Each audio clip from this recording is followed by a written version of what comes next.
Hello everyone, कैसे हो आप सभी। आई होप आप सभी अच्छे होंगे। तो आज हम डिस्कस करने वाले हैं द गांधीयन आउटलुक, जो लिखा गया है सर्वपल्ली राधाकृष्णन के द्वारा।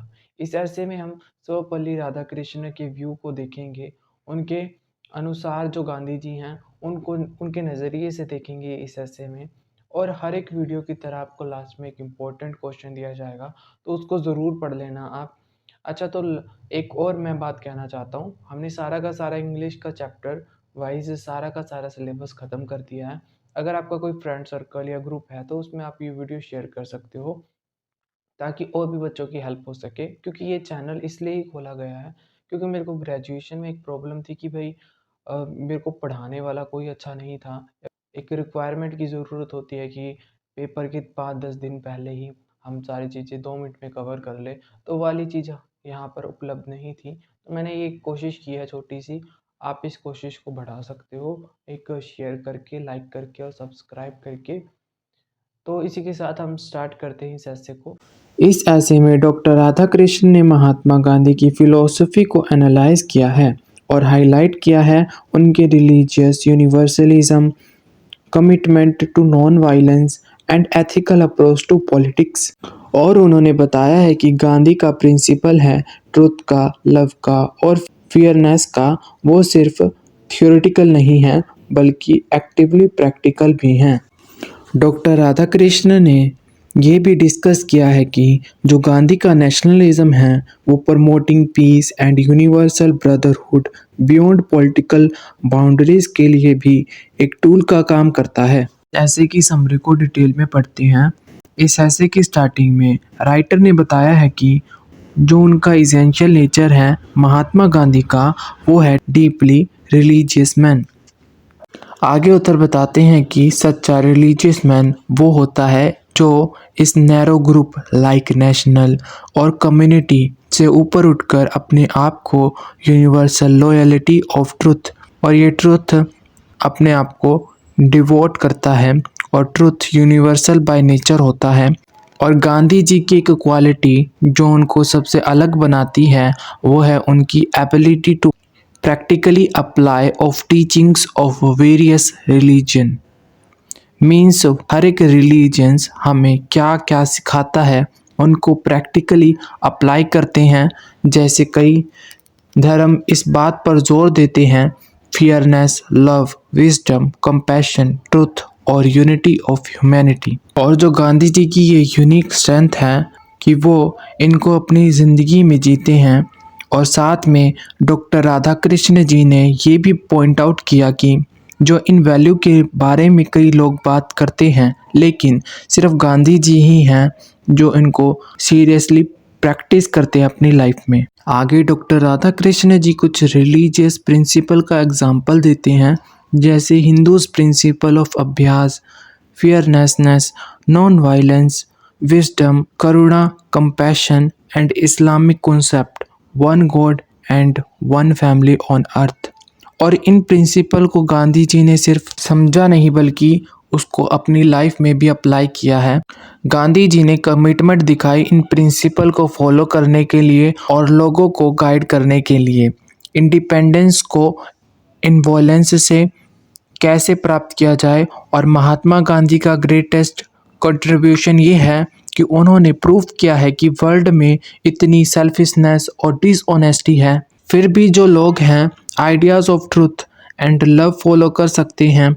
और उन्होंने ये भी बताया है कि इस मॉडर्न एरा में इतनी कॉम्प्लेक्सिटी होने के बावजूद भी एक आदमी अपने आप को डेडिकेट कर सकता है अपनी life to the universal value. और गांधी जी के लिए भगवान ही सत्य हैं और सच तक पहुंचने के लिए कॉन्स्टेंट सर्च और सेल्फ एग्जामिनेशन की ज़रूरत है। और इंसान को कोई भी डिसीज़न बनाने से पहले खुद को डीपली एग्जामिन करना चाहिए, प्रे करना चाहिए और फैसिनेट भी करना चाहिए कि वो राइट चॉइस बना रहा है या नहीं।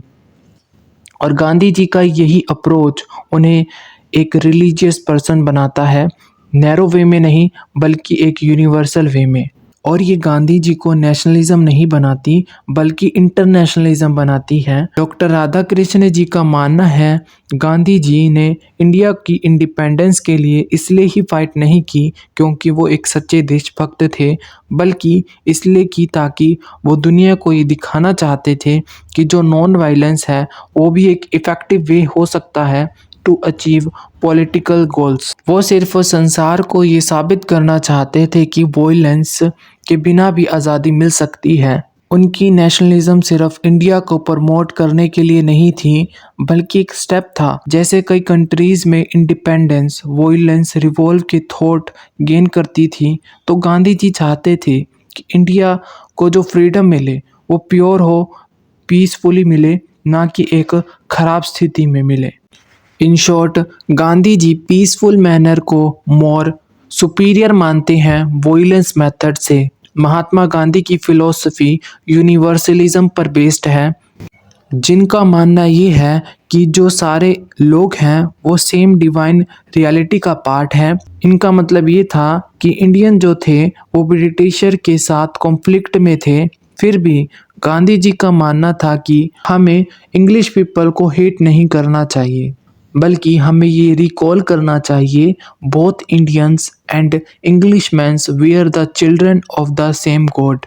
चाहे इंडियंस और इंग्लिश पीपल के बीच बहुत डिफ़िकल्टीज हैं, फिर भी वो ब्रदर्स हैं। और गांधी जी ने लोगों को इनकरेज किया कि पाप से घृणा करो, पापी से नहीं।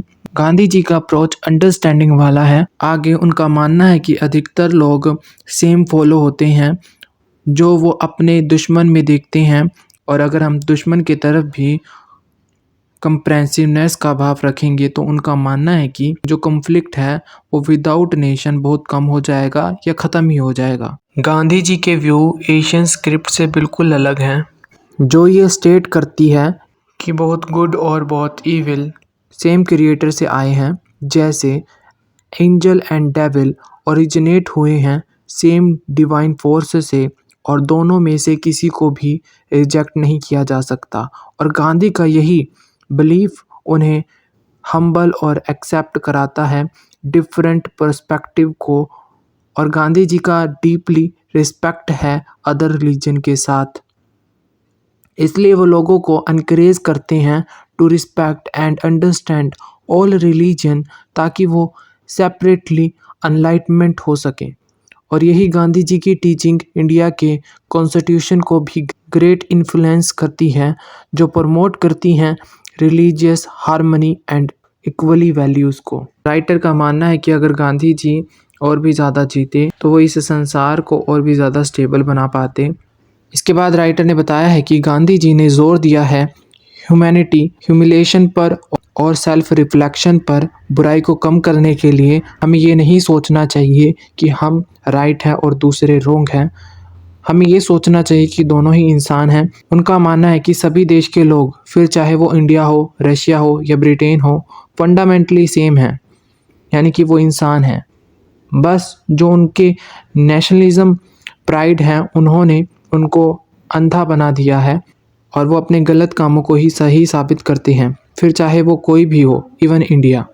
इसलिए गांधी जी ने ट्रुथ और लव को सुपीरियर माना है। आगे राइटर कहते हैं कि गांधी जी की ये क्षमता थी कि उन्होंने बुरे लोग और उनके द्वारा बनाए गए बुरे रूल्स की खुलकर आलोचना की, फिर चाहे ये आलोचना कास्ट सिस्टम की हो या इंडिया की कास्ट सिस्टम की हो या फिर फॉरेनर्स के कलर के ऊपर डिस्क्रिमिनेशन हो।